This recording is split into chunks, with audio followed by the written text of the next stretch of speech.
Bueno, habíamos dicho que los ríos meandriformes también evolucionaban.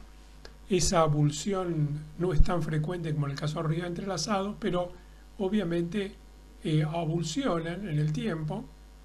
Y existen dos mecanismos principales de avulsión de ríos meandriformes: el degollamiento Nekutov y el afincamiento del canal de desborde o Chutekutov.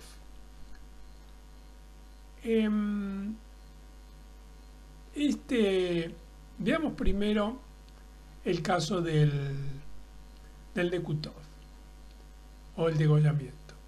En este río meandriforme, la erosión se produce en este sentido debido a que el talweg está recostado sobre este lado y aquí se produce en este sentido.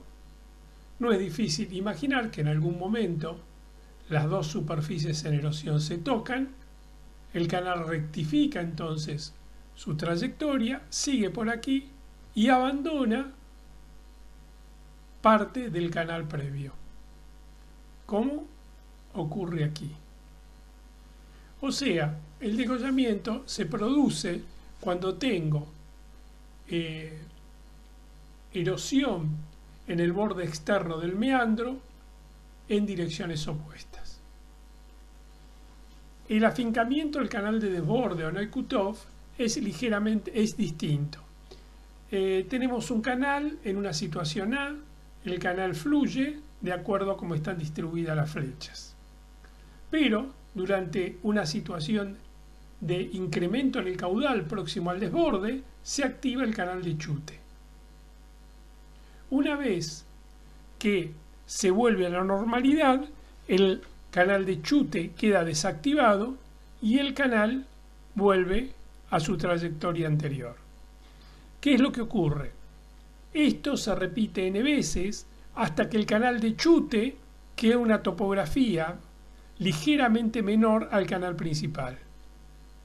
En este momento, y luego de una creciente, el río ya no vuelve a su trayectoria anterior, sino que directamente transita por su canal de chute, sería un ejemplo similar a este, y deja el canal abandonado. Cuando el canal de chute es activado, este canal queda abandonado. Los ejemplos lo tenemos aquí. Este es un Nekutov que se está por producir. Fíjense que bien que están en la imagen las scroll bars, en las dos point bar. Y este es el caso del afincamiento del canal del desborde o Nekutov. Esto lo habíamos visto en la primera diapositiva. O en un momento, en determinado momento. Yo creo que en este caso se está por producir un Nekutov.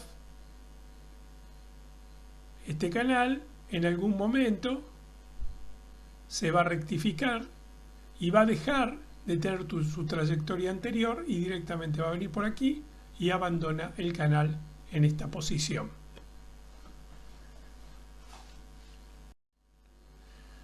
Acá tenemos ejemplos de dos situaciones distintas.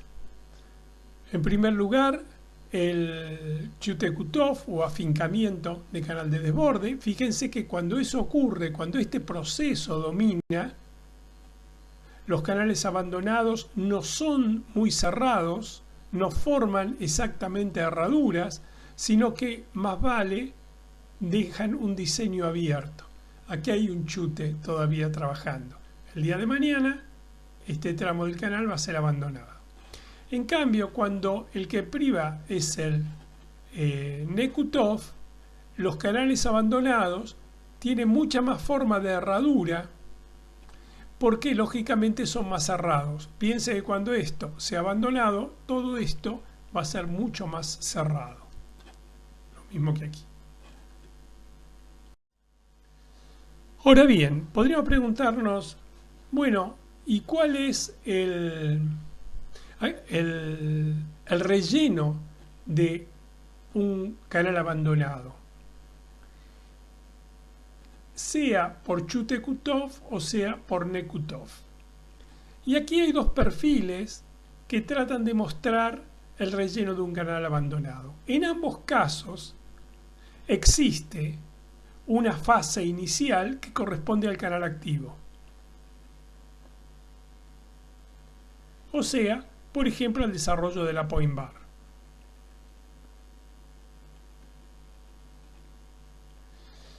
En un momento se produce el abandono del canal. En el caso del Chute-Kutov, la experiencia demuestra que el abandono no es definitivo. Si bien el río ahora empieza a correr por esta posición, cuando vuelva a tener crecientes va a alimentar parcialmente su canal previo y al recuperar el estado normal va a volver a su nueva trayectoria de Chute-Kutov. Eso está representado en la etapa inactiva-activa que ocupa todo este espesor en el perfil. En cambio, cuando el mecanismo es por degollamiento,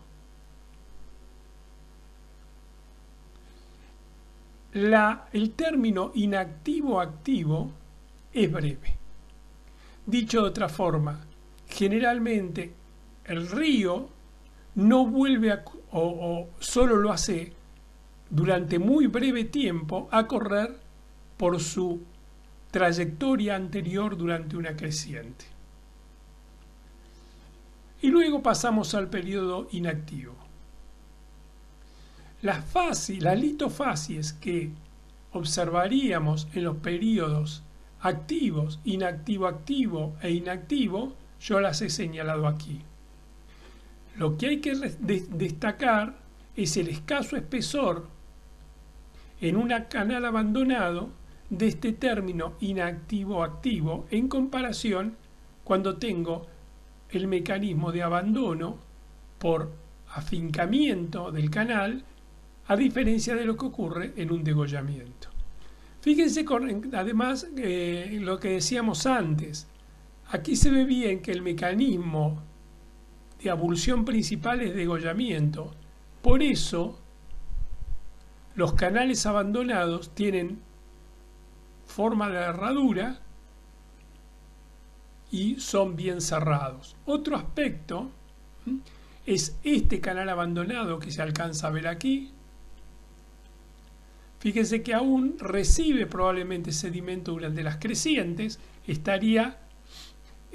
correspondería a esta breve situación y luego va a quedar aislado del canal principal.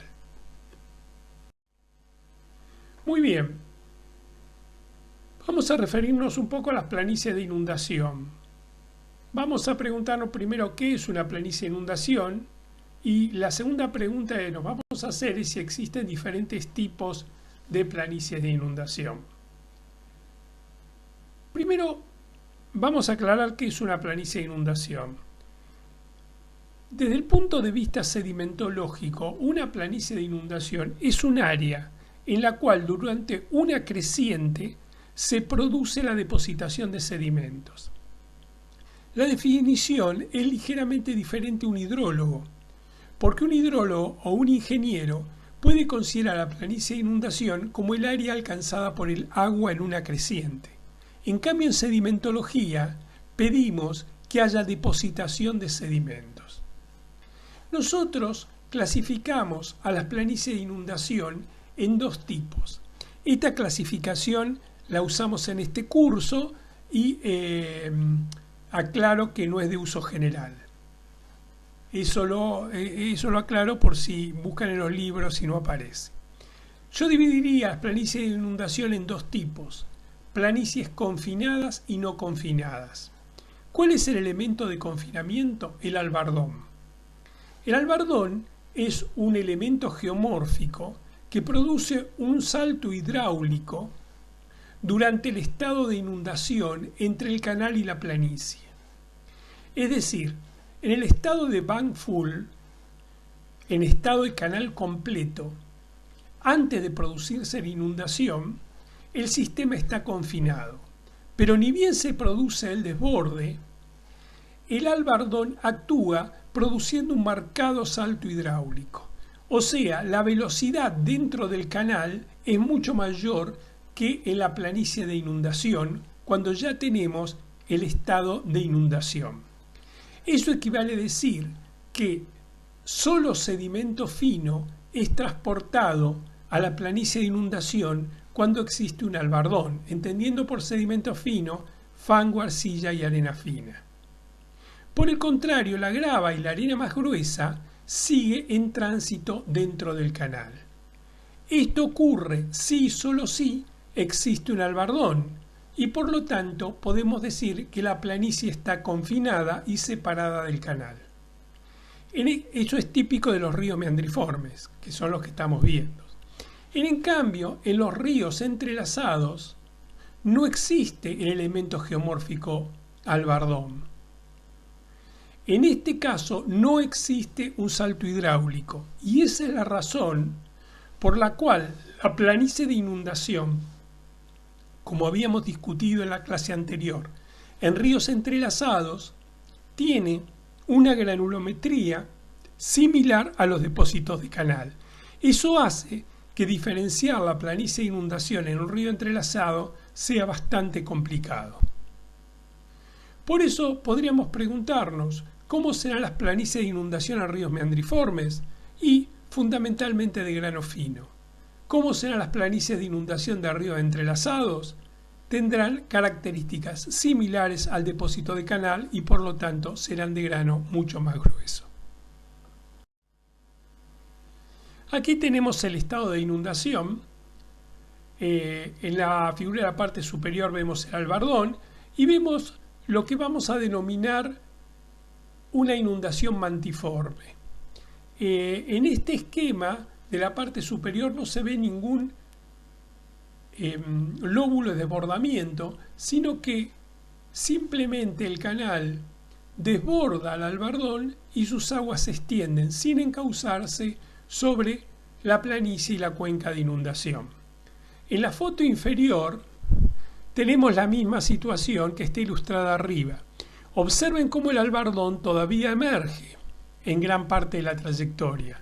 Es este albardón el que controla el salto hidráulico que confina los sedimentos gruesos al canal y los más finos son exportados a la planicie. Aún si el agua subiera más y el albardón quedara sepultado por el agua, cubierto por el agua, aún en ese caso el albardón seguiría generando un salto hidráulico. Esa es la importancia del albardón como elemento generador de una planicie de inundación de grano fino. Entonces, en líneas generales, podemos decir que previo al estado de inundación tenemos un estado que es el estado de cauce lleno, el bank full. Es el momento en el cual el albardón está conteniendo a la creciente e inmediatamente luego, si el agua sigue ascendiendo, se produce la inundación. Observen que existen dos tipos. Dentro de la planicie de inundación, nosotros vamos a reconocer dos tipos de depósitos. Las crecientes en mantos, que son las que vimos en la diapositiva anterior, que al superar el albardón transportan limo, arcilla y eventualmente arena fina a la planicie en forma mantiforme, y las crecientes encausadas, que se producen cuando el albardón es seccionado por un canal, se genera un canal de cribás o canal de lóbulo de desbordamiento y el lóbulo de desbordamiento. En la foto inferior se puede apreciar bien cómo el albardón actúa y genera ese salto hidráulico. Obsérvese que este río está en un estado de inundación.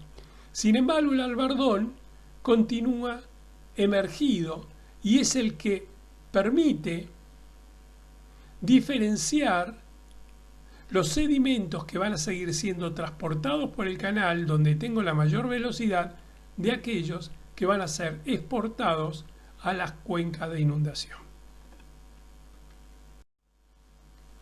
Ahora bien, ¿La inundación de un río es un proceso autocíclico o alocíclico?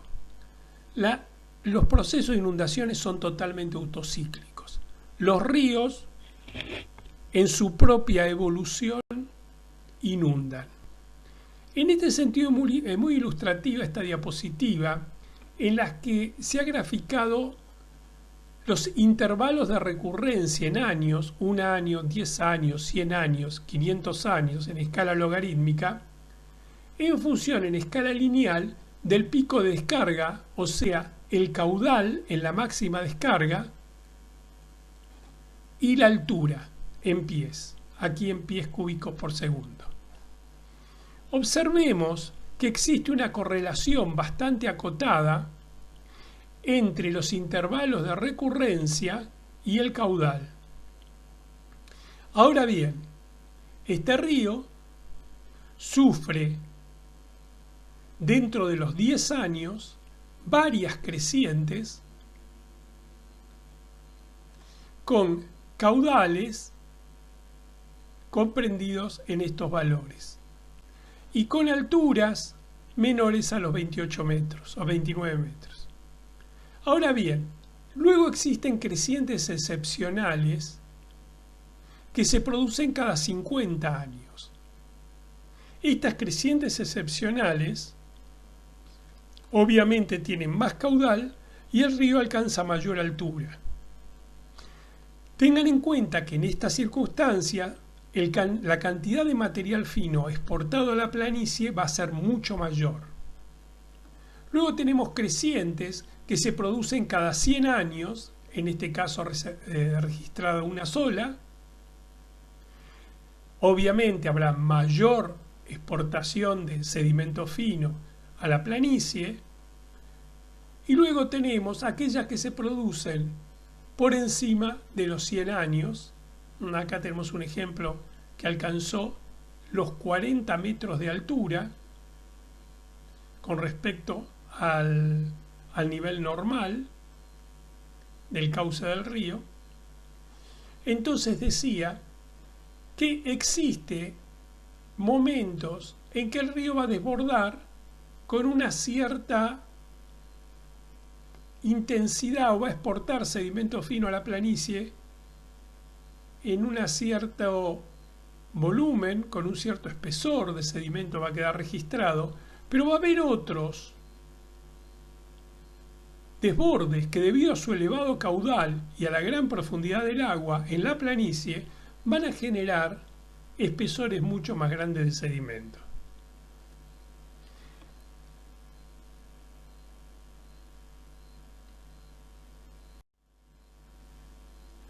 Vamos a hablar de los sectores de la planicie de inundación. Primero, el albardón. El albardón es construido por desbordes del mismo río, o sea, si podríamos pensar en el tiempo cero de un río ideal en el cual no existe el albardón, un río mandriforme, se produce la primera creciente, ahí no hay un salto hidráulico muy claro porque no hay albardón, pero se produce la mayor depositación de sedimentos cerca del canal que fue mucho más lejos del canal. O sea, la cantidad de sedimento depositado disminuye a medida que me alejo del canal. Eso hace que se genere un pequeño cordón alrededor del canal, y ese cordón luego va a ir creciendo en las sucesivas crecientes, formando el albardón. El albardón en general está constituido por sedimentos de grano fino, generalmente areniscas finas macizas y fangolitas macizas, que corresponden al pico de la creciente y al momento en que se produce la desaceleración de la creciente o cesa la creciente. Son intercalaciones centimétricas, a veces milimétricas, de estas dos litologías. Raramente FL, porque generalmente no hay espacio para la decantación, al menos que este FL esté registrando tracción de fango en bajo régimen. También, en vez de FL, puede existir FR, o sea, fangolitas con laminación ondulítica. recuerden ustedes que los limos son capaces de generar ondulitas, no así las arcillas. O puede haber areniscas con laminación ondulítica. También es frecuente la presencia de fangolitas arenosas macizas, areniscas fangosas macizas y sobre todo fangolitas con paleosuelos. Los canales de desbordamiento generalmente depende mucho su granulometría, la granulometría transportada por el canal. Si el canal es grueso, puede haber grava maciza, si el canal es arenoso va a haber arena maciza, pero también puede haber intercalado niveles de brechas.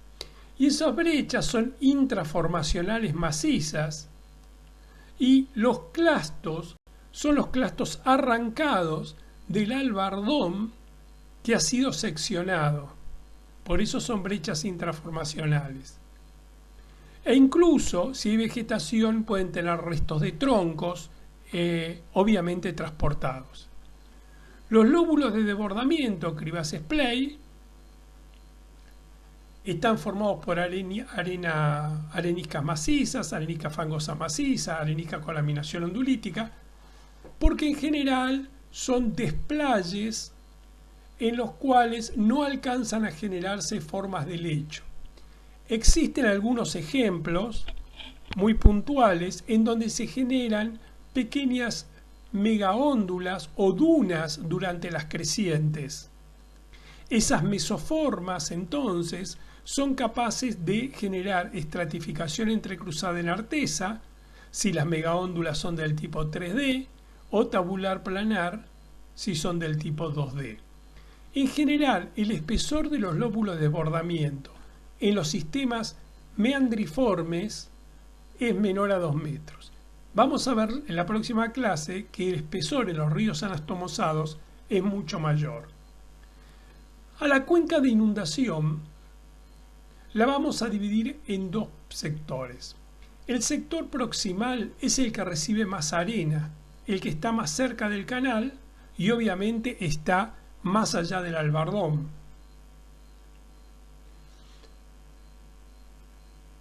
Excepcionalmente puedo tener migración, como aquí, de megaóndulas o dunas, es raro, pero puede haberlo, y entonces voy a tener set delgados, igual que aquí, de artesas o estratificación entrecruzada tabular planar.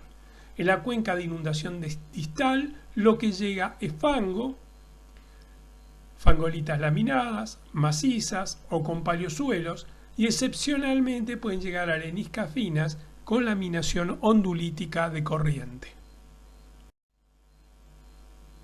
Aquí tenemos, para que nos familiaricemos cómo es un lóbulo de desbordamiento, aquí está simplemente el ejemplo, que estaría el canal de chute, el canal de corte, el canal de cribás, y este sería el lóbulo. Y aquí tenemos en el esquema, y aquí tenemos en una foto sacada desde el aire. Estas serían las litofacies que corresponden al canal alimentador, y estas serían los depósitos de albardón. Estas serían las litofacies que tenemos en el lóbulo de desbordamiento más proximal, y estas serían las litofacies que tenemos en el lóbulo de desbordamiento más distal. Ahora bien, si un sistema meandroso migra lateralmente, es lógico que los depósitos sean tabulares.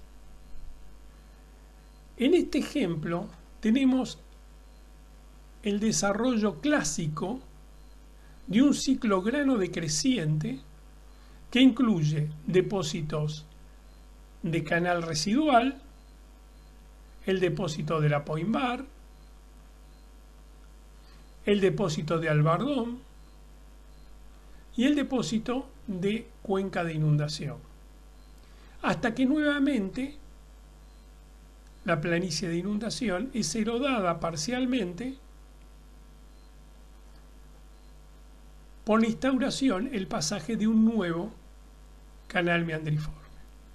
O sea, dicho de otra forma, y ahora vamos a seguir al puntero, si mi canal ocupa esta posición y todo lo demás es planicie, y mi canal con el tiempo migra hacia la izquierda, se va desplazando sobre la planicie y lo que era antes canal pasa a ser primero albardón y luego planicie. O sea, lo que era canal pasa a ser primero albardón y luego planicie. Ese canal no se va a mover eternamente hacia la izquierda. Probablemente quede abandonado o bien invierta cuando topográficamente así sea necesario su trayectoria y vuelva a pasar por la planicie de inundación. O bien sea otro canal y no este. O sea, el movimiento lateral de los canales genera estos ciclos grano decrecientes. ¿Cuál es el espesor de estos ciclos? Estos ciclos por lo general miden menos de 15 metros. Los hay de 2 metros, de 3 metros, ya de 10 metros son bastante potentes. Yo diría que están generalmente por debajo de los 6 metros, pero hay ejemplos de hasta 15 metros de espesor. En esta columna tienen las litofacies que corresponden a cada uno de los elementos presentes en el ciclo, a cada uno de los subambientes presentes en el ciclo grano decreciente. Ahora bien, fíjense como comentario en esta arquitectura que han dibujado para la point bar. ¿Qué les parece a ustedes? ¿Es una arquitectura tipo 1? No. Lo que hay son set pequeños y laminaciones horizontales y ondulíticas. Por lo tanto, corresponde más vale a la que aquí hemos denominado arquitectura 3. Eso era como un comentario, simplemente. Ahora bien, los depósitos de planicie de inundación acumulados van a ser de alguna manera reducidos por erosión por el próximo canal que se superponga a ellos. Por eso aquí los clastos, y aquí también están pintados de negro, para indicar que son clastos intraformacionales de la planicie de inundación.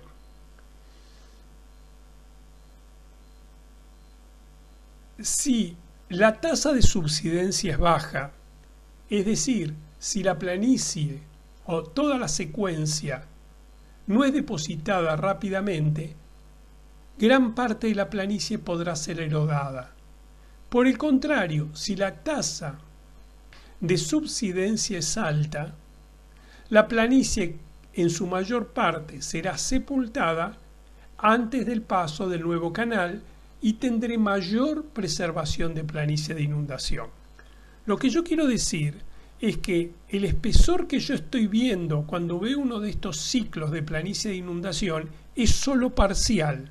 Es el espesor que de alguna manera se salvó de la erosión del canal siguiente.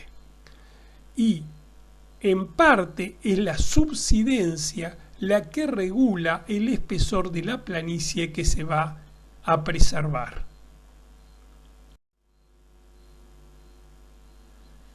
Vamos a tomar este ejemplo. Este es un río aparentemente simple, meandriforme, no tiene muchos secretos, tiene en la planicie de inundación varios lagos en herradura, pero si lo miramos con atención esta imagen, empezamos a ver que como fantasmas aparecen también otros canales que ya no existen, a pesar de que la zona está intensamente modificada por la acción humana. Aquí hay otras lagunas, acá hay, otros restos de lagunas en media luna. Ahora bien, esta imagen que corresponde a una foto actual, yo les voy a mostrar el mapa geomorfológico que se hizo ya hace muchos años atrás, mostrando la ubicación de las distintas fajas de canal.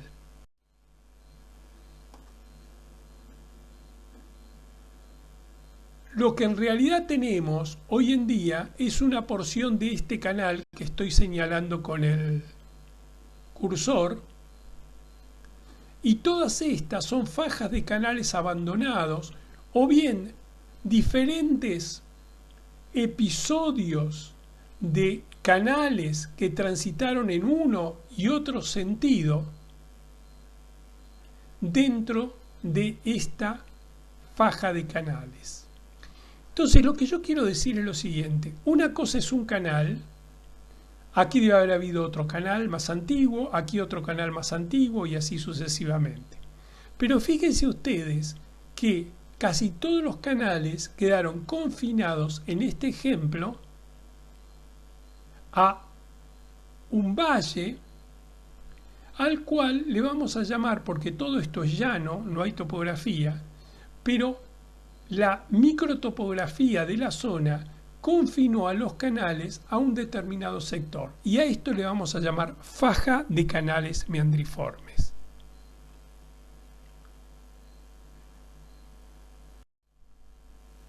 Bueno, y para resumir, vamos a ver las características principales de los depósitos de ríos meandrosos en el registro geológico. Son principalmente arenopelíticos, los hay conglomerádicos también, pero la pelita está siempre. Los bancos son tabulares. Hay una importante participación de sedimentos finos de planicie e inundación, en algunos casos también incluyendo capas de carbón, generalmente formadas en las lagunas en media luna, si el clima es húmedo, obviamente. Si el clima es semiárido, esas lagunas en media luna muestran frecuentemente capas de margas, poco frecuentes paleocanales con morfología preservada. En algunos casos, frecuente presencia de superficie de migración lateral y estratificación entrecruzada tipo épsilon. La estratificación entrecruzada tipo épsilon, recuerden, que es lo que aquí equivale a la arquitectura tipo 1 que hemos llamado. Y finalmente, el desarrollo de ciclotemas grano decrecientes. Bueno, con esto terminamos la clase de ríos meandriformes. Cualquier duda lo vemos en el foro. Gracias.